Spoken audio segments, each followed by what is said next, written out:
Good morning, students. Today we will complete a chapter of your geography, that is volcanoes. It's chapter 9. In this chapter, we will study basically about the volcanoes, its types, location, and the effects. So, let us start the chapter with the definition of the volcanoes. Its definition is very simple and just try to understand. It is a vent or a narrow opening in the crust of the earth. मतलब ये एक खुला हुआ भाग है जो हमारे धरती से जुड़ा हुआ है, क्रस्ट से जुड़ा हुआ है। और भी अगर हम लोग डिस्क्रिप्टिव वे में पढ़ेंगे तो वल्कानो इज़ अ वेंट और a narrow opening in the crust of the earth connected with an underline magma chamber by a condition from which mountain magma rocks or fragments, gases, steams, and ashes come forth from the deep below the surface of the earth. These are the definitions and description of a volcano. Now, the vent is nearly circular in the form, and the material is affected through the vents. That means the vent gets accumulated all around it, giving a shape of a cone of a dome or a dome.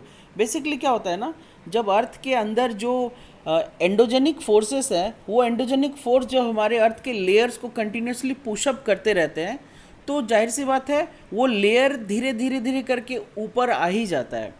वो ये बहुत ही slow process है, इसमें बहुत समय लगता है, but ये कंटिन्यूस प्रोसेस है। तो वो slow movement and slow changing of the layer of the earth into a shape of mountain, क्योंकि नीचे से कुछ फोर्स या प्रेशर है जो कंटिन्यूस धक्का लगा रहा है, इसीलिए वो डोम या कोन के शेप में आ गया। आप लोग इस पिक्चर में देख सकते हो। इस पिक्चर में देखो, ये धरती का अर्थ का पार्ट ऊपर उठ गया है और नीचे से धक्का लगते लगते लगते कहीं ना कहीं क्रैक या कॉर्नर्स कहीं ना कहीं बन ही जाते हैं, और उसी में से मॉल्टेन लावा बाहर आता रहता है। तो सिर्फ ये लावा बाहर नहीं आता, इसके साथ बहुत सारे एशेस आते हैं, गैसेस आते हैं, क्लाउड्स आते हैं, डस्ट आता है, बहुत कुछ आता है। एंड इसका टेम्परेचर बहुत बहुत एक्सट्रीमली बहुत ज़्यादा होता है, चूँकि ये बहुत हैवी प्रेशर के साथ बाहर आता है, तो ये क्लाउड्स के रूप में लेता है और वो बहुत ज़्यादा बारिश का भी रूप ले सकता है। हम लोग इस चीज़ को आगे इस चैप्टर के आगे पढ़ेंगे। नाउ कुछ एक्स्ट्रा इन्फॉर्मेशन इस चीज़ के बारे में कर लेते हैं।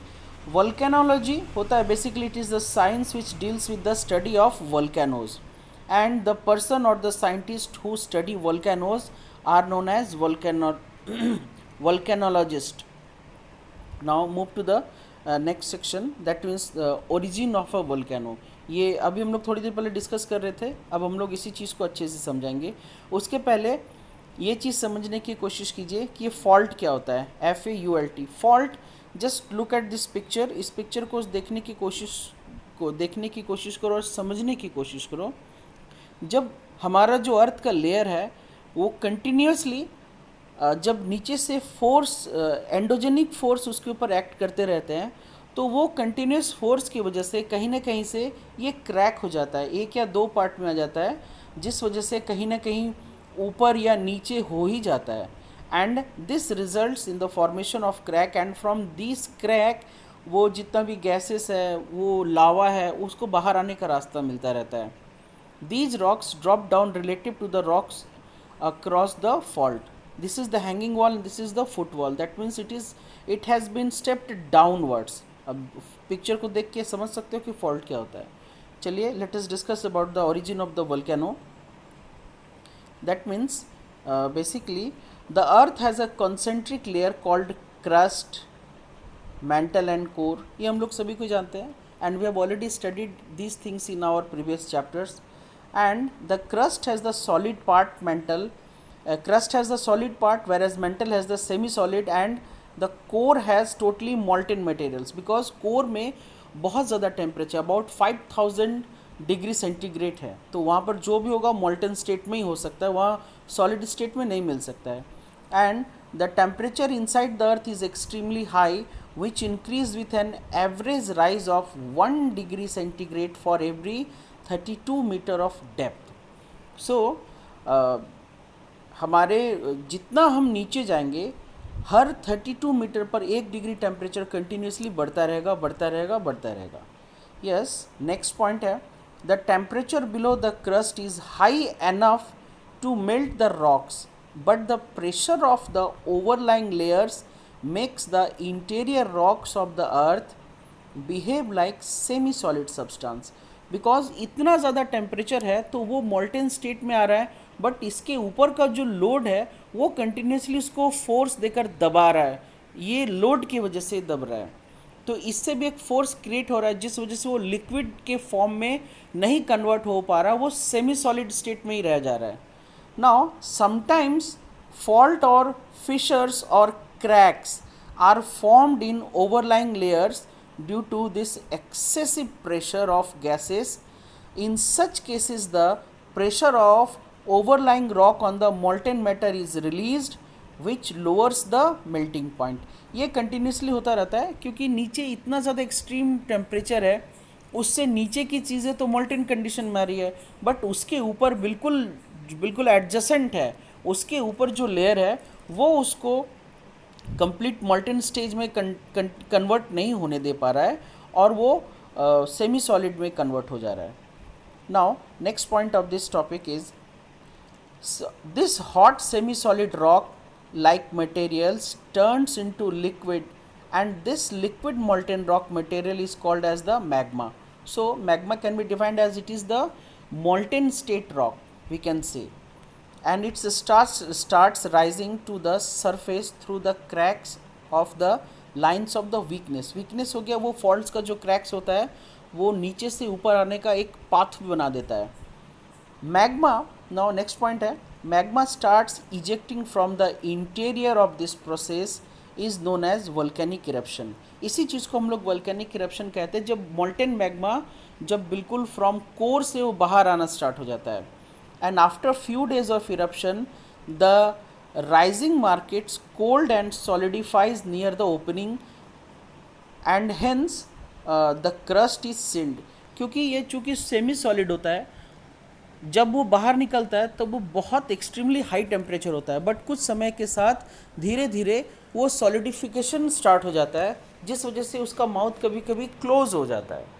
एंड दस द वोल्केनिक इरप्शन स्टॉप्स, क्योंकि जिस हिसाब से वो मोल्टेन कंडीशन में रहता है वो तो बाहर आता रहता है, लेकिन कंटिन्यूसली जब नीचे से ऊपर आता है तो टेम्परेचर घटता रहता है, तो उस वजह से कुछ जमना भी शुरू हो जाते हैं। तो यही जो मोल्टेन मैग्मा जो अलग अलग जगह पर अलग अलग लोकेशन पर जो जमता है वो रॉक्स में कन्वर्ट होता है। ये इग्नियस रॉक है, हम लोग पढ़ेंगे नेक्स्ट टॉपिक में एक्सटर्नल इग्नियस रॉक और इंटरनल इग्नियस रॉक। और सभी रॉक्स जो जहाँ पर सॉलिडिफाई हो गया वो उसमें अलग अलग टाइप का प्रॉपर्टीज़ डेवलप कर जाता है। ये हम लोग पढ़ेंगे किसी नेक्स्ट वीडियो में, टाइप्स ऑफ रॉक में और उसके फॉर्मेशन में भी। Now move to the next topic, types of volcanoes. Volcanoes कितने टाइप्स के होते हैं? तो बेसिकली वोल्केनोज 3 टाइप्स के होते हैं, एक्टिव, डॉर्मेंट और extinct volcanoes. Now we will study about this active volcano in descriptive way. Yes, this active volcano, these volcanoes have erupted and ejected lava gas ashes in the recent past years, and these volcanoes keep on erupting frequently। इसको हम लोग जीवित volcano भी कहते हैं, जीवित ज्वालामुखी भी कहते हैं। सो ये कंटिन्यूसली इरप्ट होता रहता है। एग्जाम्पल्स है Mount Etna in Italy, Mount Loa in Hawaii islands, and in India also active volcanoes are found. These are located in the Barren islands of Andaman and Nicobar islands. So don't worry, we are not having any active volcano in this interior, in this whole area of India. It is outside it, in the somewhere in Andaman and Nicobar Island. So now move to the dormant volcano. These volcanoes have erupted in the past geological period but have remained inactive for a long period of time. So these are also called as sleeping volcanoes. But remember my students, these are extremely dangerous, क्योंकि ये volcano इतना dangerous होता है, इसका कोई भरोसा ही नहीं है कब इरप्ट कर जाए। इसीलिए डेंजरस होता है। जो एक्टिव है वो तो कंटिन्यूसली इरप्ट हो ही रहा है, थोड़े थोड़े समय टाइम एंड इंटरवल के बाद वो इरप्ट हो रहा है, तो वो उतना डेंजरस नहीं है, क्योंकि एक्टिव वोल्केनो से उतना हेवी लावा आउट आउट माने बाहर नहीं आता है।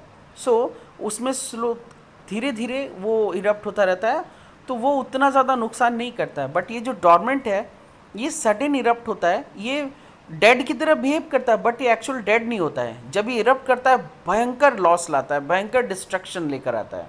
सो these volcanoes are associated with the belt of young fold mountains where the crust is highly unstable.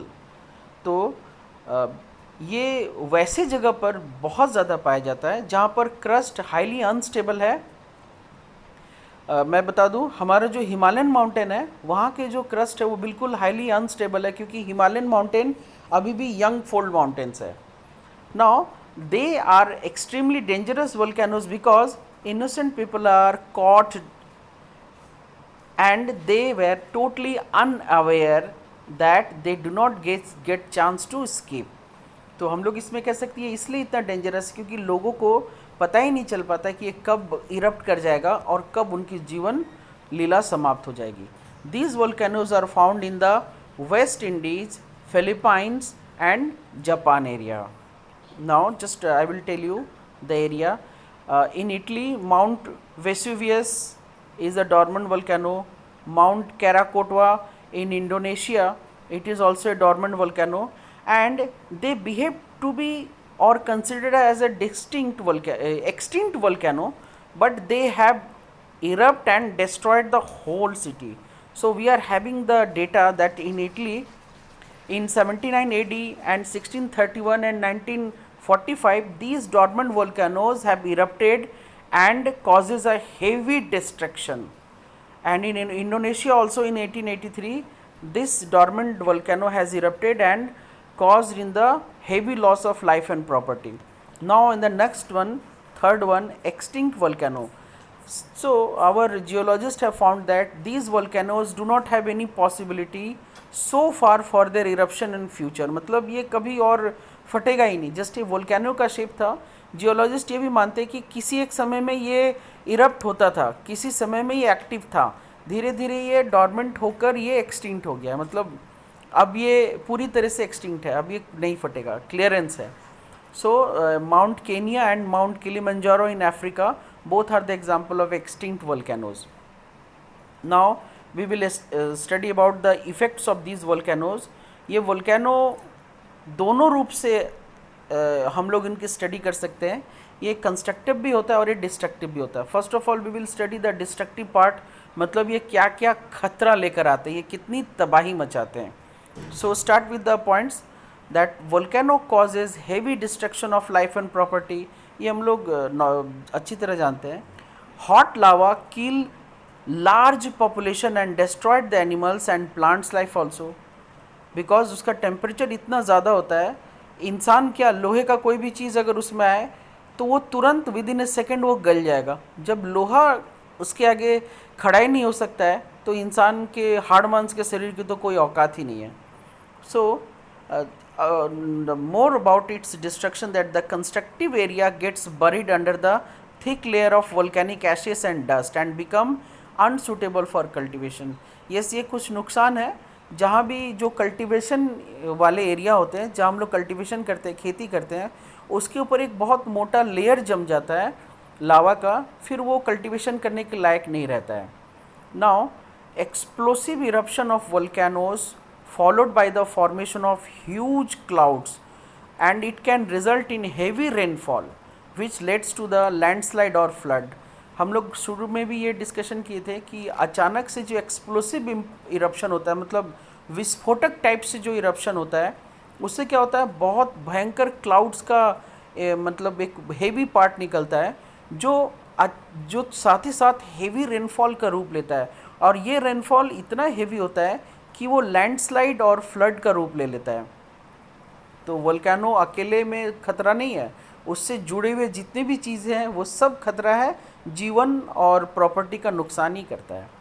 Next है volcanic eruption in ocean islands are highly destructive because High tsunami waves and large scale floods can cause destruction in the coastal areas. ये और भी ज़्यादा खतरनाक तब हो जाता है अगर ये ओशन के नीचे से फटता है, तो उससे क्या होता है, बहुत ही हाई वेव्स वाली सुनामी लहर, और जो सुनामी लहर से जो फ्लड आता है, जो बाढ़ आता है, मतलब बहुत ही हाई वेव्स तैयार होता है, जो वाटर इस कंडीशन में एक भयंकर रूप ले लेता है और जो कोस्टल एरिया होता है उसको पूरी तरीके से तबाह बर्बाद कर देता है. And the explosive volcanoes give out many poisonous gases. मैंने अभी बताया कि वोल्केनिक इरप्शन जब भी होता है तो उसके साथ बहुत सारे गैसेस निकलते हैं, तो वो सारे गैसेस ह्यूमन या लाइफ के लिए गुड नहीं हो सकते, वो पॉइजनस होते हैं, उससे भी जीवन नष्ट हो सकता है. And also it causes pollution to the environment. Many scientists believe that millions of years ago, extinction of the dinosaurs was also due to the continuous volcanic eruption. तो बहुत सारे हमारे साइंटिस्ट ये भी मानते हैं कि बहुत साल पहले, करोड़ों साल पहले, ये वोल्केनिक इरप्शन की वजह से ही पूरा का पूरा डायनासोर्स का प्रजाति न ख़त्म हो गया था. डायनासोर्स के प्रजाति के स्पेसीज के ख़त्म होने का रीज़न कंटिन्यूस वोल्केनिक इरप्शन को ही माना गया है. नाउ हमने तो डिस्ट्रक्टिव पार्ट पढ़ लिया, अब हम पढ़ेंगे कंस्ट्रक्टिव इफेक्ट्स, मतलब इसके गुड पॉइंट्स क्या हैं. So weathering of igneous rocks form fertile lava soil. क्योंकि जो मोल्टेन लावा निकलता है, ये मोल्टेन लावा सॉलिडिफिकेशन होने के बाद इग्नियस रॉक में कन्वर्ट होता है, जो बहुत ही अच्छा फर्टाइल लावा सॉइल लाता है, में कन्वर्ट हो जाता है, जो हाईली फर्टाइल होता है. Next one is the Deccan प्लेटू. इसके एग्जाम्पल है, in India is highly black lava soil. It's rich in highly black lava soil and it is best suitable for cotton and sugar cane cultivation. So इसका best example ये है कि India में जो डेक्कन प्लेटू है वो टोटली ब्लैक लावा soil से बना है, जो cotton and sugarcane cultivation के लिए बेस्ट सूटेड है. Now the next good point of this, most of the precious stones, जितने भी कीमती प्रेशियस स्टोन्स होते हैं ना, एंड सर्टेन मिनरल्स, जो बहुत ही अच्छे और कॉस्टली मिनरल्स होते हैं, they are form due to this volcanic activity. ये वोल्केनिक एक्टिविटी से जनरली जो कॉस्टली स्टोन्स होते हैं, जो बहुत ही कम रेयर पाए जाने वाले मिनरल्स होते हैं, वो नीचे से ऊपर आ जाते हैं, जो वोल्केनिक इरप्शन के बाद ही पॉसिबल है. कि ह्यूमन के पास अभी भी उतना मतलब टेक्निक नहीं आया कि हम लोग उतना डीपली जाकर वो मिनरल्स या जेम्स को कलेक्ट कर पाए. बट ये वोल्केनिक इरप्शन का ये फ़ायदा है कि वो नीचे का मटेरियल ऊपर आ जाता है. For example, diamond mine in Kimberley in South Africa is a result of volcanic activity. Next one, volcanic regions may have hot springs and geysers which contain water rich in minerals. तो क्योंकि volcanic eruption से नीचे से ऊपर तक बिल्कुल path बन जाता है, जिस वजह से जहाँ से मोल्टन मेटल नहीं आ सकता, बट बहुत बार वहाँ से वो हीट रिलीज़ होता है. उस हीट रिलीज़ के साथ जो मिनरल वाटर बनता है, जो मिनरल वाटर के जो भी वाटर बॉडी उसके कांटेक्ट में आता है, तो उस वाटर में स्पेशल मिनरल्स ऐड हो जाते हैं, जिसका अपना मेडिसिनल वैल्यू बहुत ज़्यादा होता है. साथ ही साथ ये जो हॉट गीज़र्स बनते हैं, इसको हम लोग बहुत ही हाईली मेडिसिनल वैल्यू के लिए भी मानते हैं. इसमें नहाने से बहुत सारे शरीर की बीमारियां दूर हो जाती है, बहुत सारा मतलब पॉजिटिव इफ़ेक्ट होता है हमारे बॉडी पे. साथ ही साथ हम लोग ऐसे जगह का इस्तेमाल जियोथर्मल एनर्जी के पावर जनरेशन के लिए भी करते हैं. और वोल्केनिक रीजन, ये जितने भी वोल्केनिक रीजन्स होते हैं, ये टूरिस्ट को बहुत ज़्यादा अट्रैक्ट करते हैं. तो येलोस्टोन पार्क है यूएसए में, वो वो पूरी तरह से वोल्केनिक रीजन ही है, बट वो टूरिस्ट के लिए बहुत बड़ा अट्रैक्शन का प्लेस है. लोग वहाँ जाकर एटलीस्ट वोल्केनो को अच्छे से देख सकते हैं, स्टडी कर सकते हैं, जान सकते हैं. So your chapter is completed. I hope आप लोग को ये चैप्टर पूरी तरह से समझ में आया होगा. अगर आप लोग को ये वीडियो पसंद आए तो इसको लाइक और सब्सक्राइब ज़रूर कीजिएगा. Thank you students. जय हिंद.